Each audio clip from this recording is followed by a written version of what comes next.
everybody, it's Amy Warden with Great Cake Soapworks, and it's been a long time since I've done a video, but I'm really excited about today's project. It's sponsored by Brambleberry. They have provided me with everything that I need from their Magma soap kit to create a special soap that's a combination of cold process and melt and pour. I've never done this process before, and so I'm really excited to see how it's going to turn out. So let's get started. Okay, so when I say this project is sponsored by Brambleberry, I mean they have provided everything that I need to make their Magma soap kit. After I finished up the soap challenges, they just out of the blue sent me their 5-pound wooden mold with the silicone liner, and I've been waiting for a project to use it with, and so today I'm going to be breaking that in. So the only things that I really needed for this project were palm oil, because I don't use palm in my soaps, I use palm kernel, and I just wanted to stick with exactly to the recipe that Anne-Marie provided. Their electric bubblegum colorant, the Moroccan mint fragrance and energy fragrance, and really, and the melt and pour, because I don't have any good melt and pour. All I have is what I bought at the craft store, and you know, it's okay. But of course they had to be all generous and sent me some extra fragrances for me to try. This is that new cranberry chutney that they've been talking about. Oh my goodness, that stuff smells good. So I'm really excited to get to use those in some other projects. Okay, so I went to the Soap Queen blog and printed off the tutorial here, including some pertinent pictures so that I know what I'm doing. And I've got my lye water already made, and I need to melt some oils and get some things together here. So let's get going. Okay, so the fragrance blend that I need is 3 ounces of energy, 1 ounce of spearmint essential oil, and ½ an ounce of the Moroccan mint. I've just measured out my bottle of energy, and as you can see, I'm almost an ounce short. So I'm trying to decide what to add to it. It's kind of a citrusy type scent, so I think I might add some orange essential oil, maybe a little bit of lemon, and see if I can make up the difference. All right, here is my melt and pour soap that I just finished melting in the microwave. It said to do it on 30-second bursts, and I just put that entire chunk in there and let it melt that way. I probably should have cut it up into smaller chunks. It might have melted faster. But anyway, I'm a melt and pour newbie, so I don't know what I'm doing. The temperature right now is 163.5, and Anne-Marie says to let it cool down to about 135. But before we do that, I need to add ½ an ounce of the fragrance blend. So here's what I came up with for my fragrance blend. I did end up adding some orange and lemon essential oils, and it smells really good. Okay. Stir that up. Next, I need to add 2 teaspoons of the electric bubblegum colorant. I mixed 1 teaspoon with 1/3 cup of glycerin, which is what the directions said. And now I'm just supposed to take 2 teaspoons of this mixture and put it in the soap. So here's my measuring spoon that I used before. There's 1, 2. So now I got plenty left over for another project.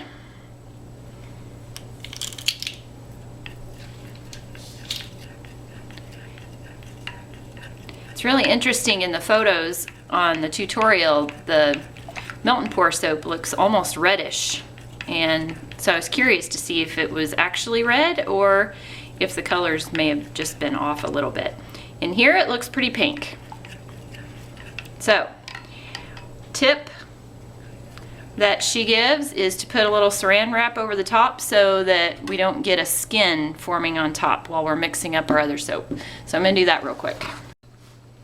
Okay, I have finished up step 3, which is to melt all of the oils and combine the liquid oils with the solid oils, and I think we're just about ready for step 4, which is to add the lye water.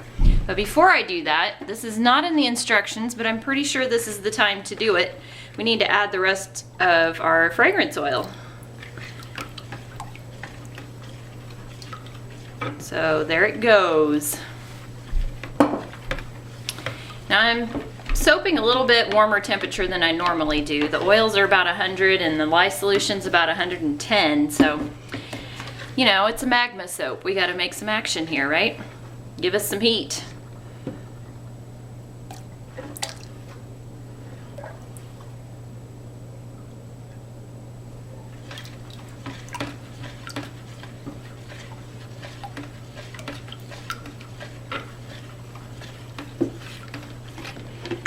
And one of the other things that I changed up just a tiny bit, I didn't use quite as much water as the recipe called for. I discounted it just a teeny bit.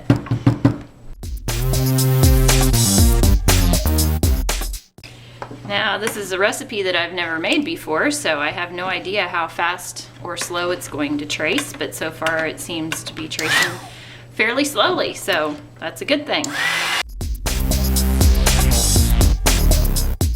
Okay, next step is to divide the cold process soap into half. So I'm just going to dump half of it into this container here, which I figured was about 38 ounces, thereabouts. So that should be about right. Half of it we're going to add some pearly white mica, and half of it we're going to add some activated charcoal. We need a heaping 1/4 teaspoon of activated charcoal. So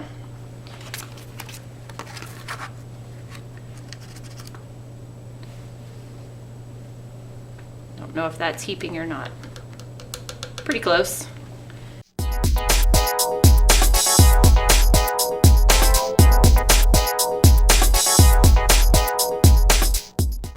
Okay, and for this one, we need some super pearly white mica,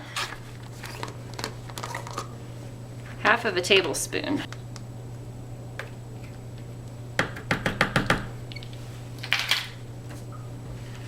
Let's stir that up. Yep, definitely getting thick.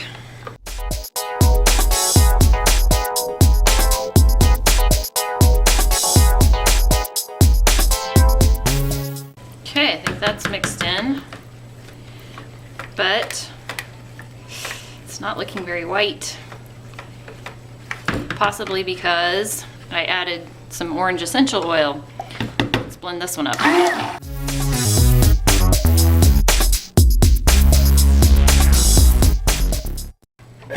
Got a lot of air bubbles.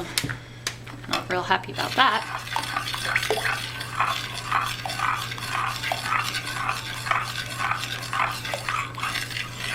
Okay, let's see what we're gonna do next here. I'm gonna check the temperature of the melt and pour. We are at 146 with the melt and pour, so that's just about right. Okay, so next step. It's time to swirl our melt and pour soap with the cold process using a basic linear swirl technique. So we're gonna start with the black soap, followed by the pink soap, followed by the white soap. And work as fast as you can. Oh boy, here we go. Sorry, I had to take my gloves off. They had stuff on them and it was bothering me, so here we go. Down, up, down.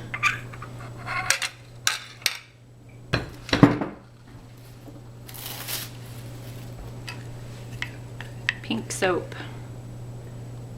Yeah, that's definitely Pink. Cool. Now the trouble is, I don't really have a pour spout on my ice cream bucket, so this isn't going to be so pretty. The whole idea is random. So, random's what we're going to get.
Okay, am I about 1/2 inch from the top? Probably pretty close. Let's dump the rest of this on here.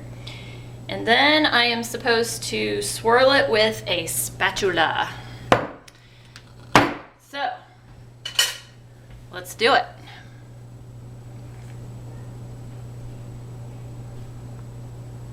That is a weird texture with a melt and pour in there.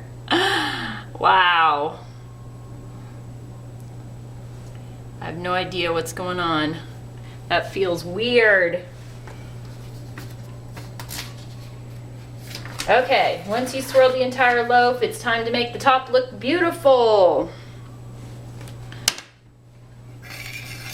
Pour the black soap in the opposite direction. So you're going the width of the mold.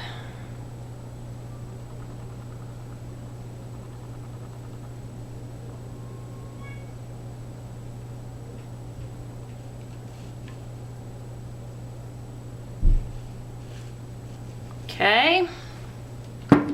Repeat with the white soap on top of the black soap.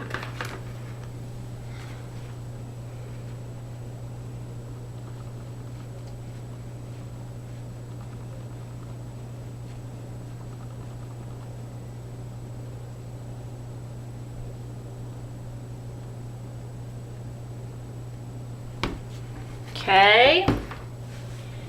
Now we run the skewer through the top of the soap the long way to create swirls. So here we go.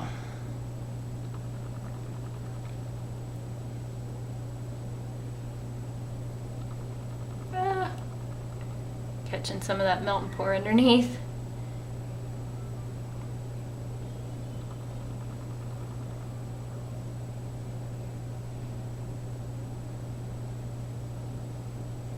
Okay,